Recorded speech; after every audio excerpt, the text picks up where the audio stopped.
আমরা চাচ্ছিলাম কষ্টের সময়টা পার করে তিনি সুস্থ হয়ে ওঠেন, কিন্তু তিনি সেপ্টেম্বর মাসের 7 তারিখে আমাদের ছেড়ে চলে গেলেন।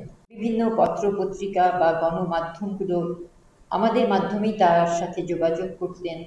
তিনি কষ্ট করতেন, রেগে যেতেন, কিন্তু ধৈর্য হারাতেন না। তিনি অত্যন্ত স্বাধীনচেতা লোক ছিলেন।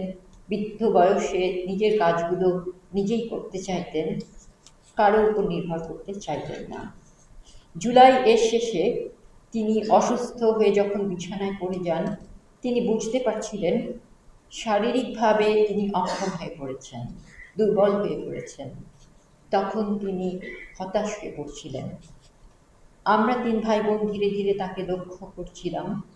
খেতে কষ্ট হচ্ছিল, দাঁড়ানোর ক্ষমতা হারিয়ে ফেলেছিলেন, অথচ 2 দিন আগেও সক্ষমভাবে চলাফেরা করেছেন, মিটিংয়ে গেছেন। তিনি মৃত্যুর পথেই যাচ্ছিলেন। আমরা চাচ্ছিলাম কষ্টের সময়টা পার করে তিনি সুস্থ হয়ে ওঠেন, কিন্তু তিনি সেপ্টেম্বর মাসের 7 তারিখে আমাদের ছেড়ে চলে গেলেন।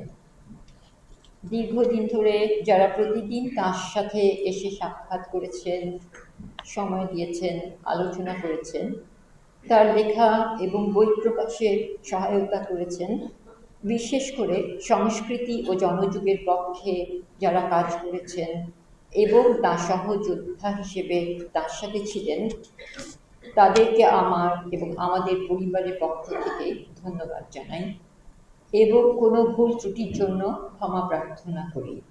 সাথে সাথে আজকের অনুষ্ঠানে যেসব রাজনৈতিক ও সামাজিক সংগঠন বক্তব্য দিয়েছেন এবং স্মৃতিচারণ করেছেন, তাদেরকেও ধন্যবাদ ও কৃতজ্ঞতা জানাচ্ছি। তার নীতি ও আদর্শকে আমরা শ্রদ্ধা জানাই, সম্মান করি এবং তার রাজনৈতিক চেতনাকে গভীরভাবে বিশ্বাস করি।